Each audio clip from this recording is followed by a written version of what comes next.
صاحب ایک سوال یہ ہے کہ اکثر اوقات مسلمان جو ہیں روزے کے اندر ٹائم نہیں پتہ لگتا سحری اوقات کا، ٹھیک ہے، ان سے روزہ چھوٹ جاتا ہے، کچھ ویسے جان بوجھ کے چھوڑے طبیعت ناساز ہوتی ہے کوئی، تو اس کا کفارہ کیا ہوگا اسلام کے اندر، اس کا جو ہے نا وہ کیا ہے؟ اچھا، اس میں دو چیزیں ہیں، ایک ہے روزہ چھوڑنا اور ایک ہے روزہ توڑنا، دو الگ الگ ہیں۔ بغیر کسی شرعی عذر قرآن مجید کے اندر دو بیان کیے گئے ہیں، انسان بیمار ہے یا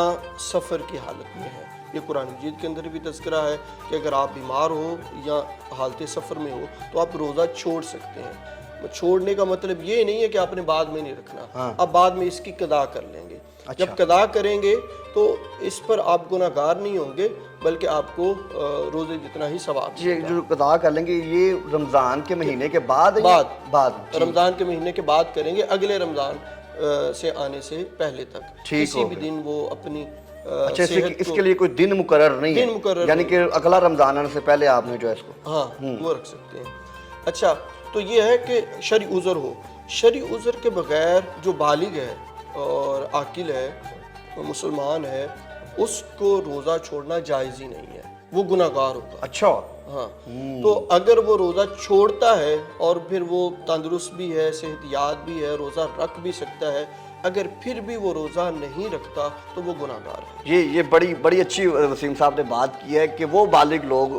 مسلمان جو جان بوجھ کر روزہ چھوڑتے ہیں اچھی صحت ہونے کے باوجود بھی، تو اللہ کے ہاں وہ جواب دہ ہوگا۔ بڑی خوبصورت بات جی۔ اور اگر کوئی بیمار ہے، یعنی کہ جس طرح آج کل کینسر کے مریض ہیں، شوگر کا کسی کو مسئلہ ہے، یا بلڈ پریشر کا کسی کو مسئلہ ہے، یا ایسی کوئی بیماری ہے کہ ڈاکٹر نے کہا ہے کہ وہ زیادہ دیر بھوکا نہیں رہ سکتے، صحیح ہے، تو ایسی صورتحال کے اندر وہ کیا کریں گے کہ روزے کا فدیہ ادا کریں گے۔ فدیہ کتنا ہے؟ ایک روزے کا فدیہ ہے صدقہ فطر کے مطابق، یعنی کہ فطرانہ جتنا ہوتا ہے وہ ایک روزے کے برابر جو ہے وہ کسی غریب مسکین کو جو ہے وہ دیں گے۔ یہ ہے روزہ چھوڑنے کے متعلق، یعنی کہ عاقل بالغ آزاد صحت مند کے لیے تو یہ کسی بھی صورت کے اندر جائز نہیں ہے، لیکن جو بیمار ہیں وہ اگر روزہ نہیں رکھ سکتے تو وہ چھوڑ دیں اور اس کا فدیہ جو ہے وہ ادا کریں۔ ٹھیک ہے۔ دوسرا ہے کہ آپ رات کو لیٹ سوئے یا کوئی ایسی وجہ ہوئی کہ آپ صبح جلدی نہیں اٹھ سکے اور سحری کا وقت گزر گیا، تو اس میں یا تو آپ نیت کر لیں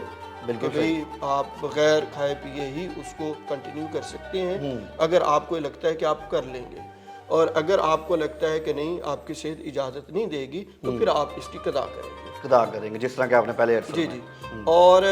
دوسرا ہے روزہ توڑنا، کہ مثال کے طور پر میں نے روزہ رکھا، روزہ رکھنے کے بعد کوئی ایمرجنسی ہوگی، صحت خراب ہوگی، مجھے روزہ توڑنا پڑ گیا،